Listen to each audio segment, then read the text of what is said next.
Welcome or welcome back to my channel, my growing little channel here. I'm very glad that you're here and I'm very happy to see you. I do want to start out by saying that I was not planning on making a video today. This is completely unplanned, but it feels necessary for me to make. And I wasn't going to make a video today because the last two were kind of hard on me. Very difficult things for me to talk about. So I was going to take a day off, but then Matthew Perry died. And I know I am not alone by far in being shocked by this news. I know I'm not alone in being devastated, mourning, confused, upset, all sorts of emotions going on, because this is a person who, by all intents and purposes, really shouldn't be dead. He was barely older than me. He was only like 2 or 3 years older than me.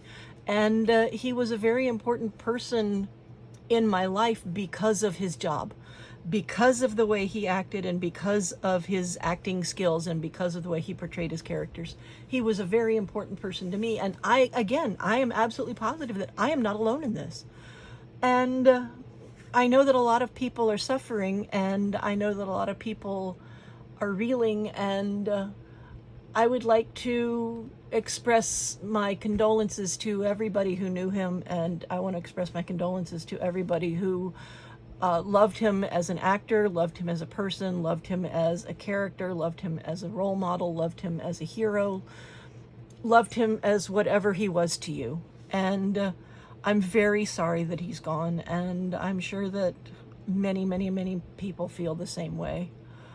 Matthew Perry was a very important person because the character that he portrayed on Friends was amazing, and it was something that I needed, and I'm sure other people did as well.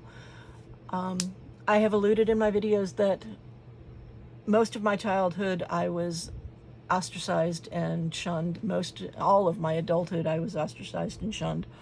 But there was a little gap in there where I wasn't, and I wanted to let y'all know about that, and I wanted to explain why Matthew Perry means so much to me, in hopes that it helps other people who are grieving and may not be able to put into words why they're grieving. And I really hope that I'm not overstepping my bounds, and I really hope that I'm not expressing too much. I need to get this off my chest because I'm absolutely devastated by this person's death. I mean, he was Matthew Perry. He was Chandler Bing. But I count my childhood as all the way up until I graduated from college, and I count my adulthood after college, and complete shun, complete ostracism after college. I had really very few friends, if any. There were times when I didn't have maybe but 1 or 2 friends. My entire childhood, I had very few friends. In high school, I had just 2 or 3. And there was a 3-year period in college where that wasn't so.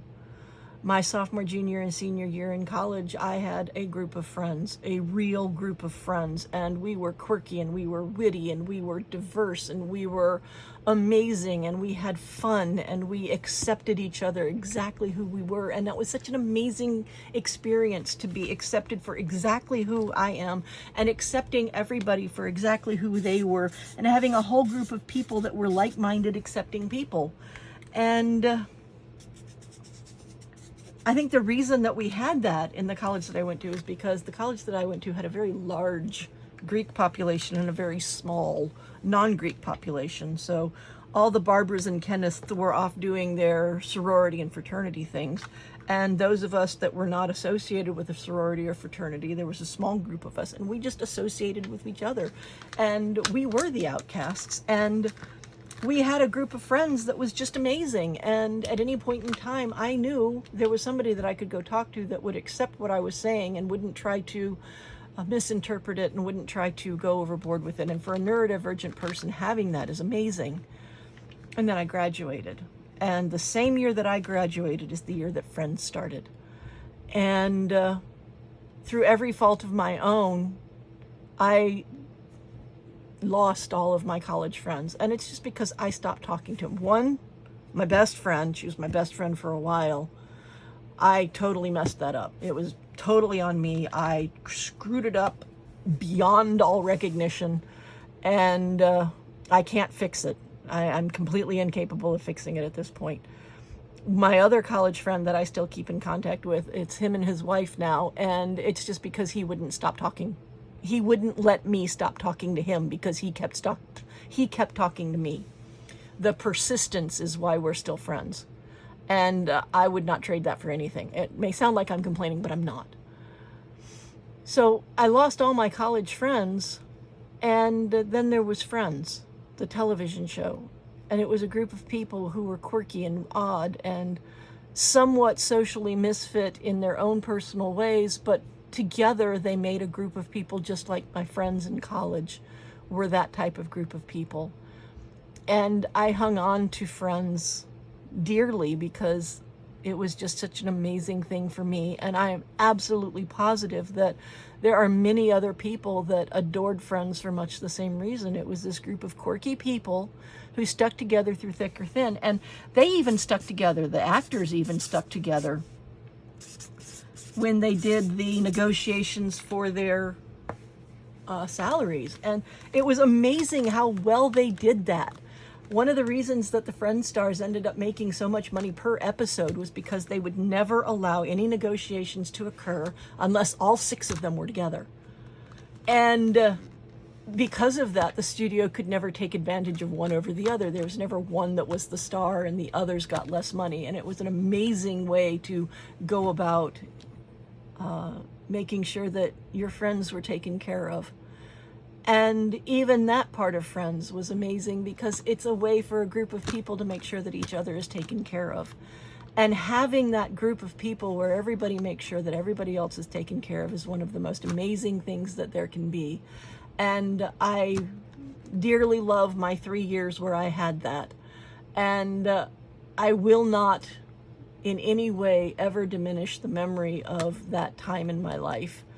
And even though it's my own fault that I don't still have that, I am very glad to have had that once. And I am very glad to have been able to continue that vicariously, at least, through the TV show Friends. And Chandler Bing, Matthew Perry, was a big part of that. And I will miss him. I will miss not being able to see something new that he creates. And I never met him. I would never have the opportunity to have met him because he's Hollywood and I'm Jane Schmo nobody. But it was really nice to have him on television or in whatever he was working on, to be able to see him maintain that quirkiness throughout almost all of his roles. And I will miss that there will not be another Matthew Perry role. And it makes me sad. And as public a service announcement, I just have to put it out there. Never, ever, ever, ever, ever swim alone. Never, ever, ever, ever, ever be in a body of water alone. Just don't do it. Where there's life, there's hope. And do everything that you can to maintain your life and the life of those that you love and the life of the people around you, because it's an amazing, wonderful thing to be alive. And I'm very sad that Matthew Perry is no longer numbered on that. There was a funeral in a TV show called St. Elsewhere that really struck home. And what he said about the person at the time, I'm going to say about Matthew Perry now. There was a time that Matthew Perry didn't exist. And with great sadness, that time has come again.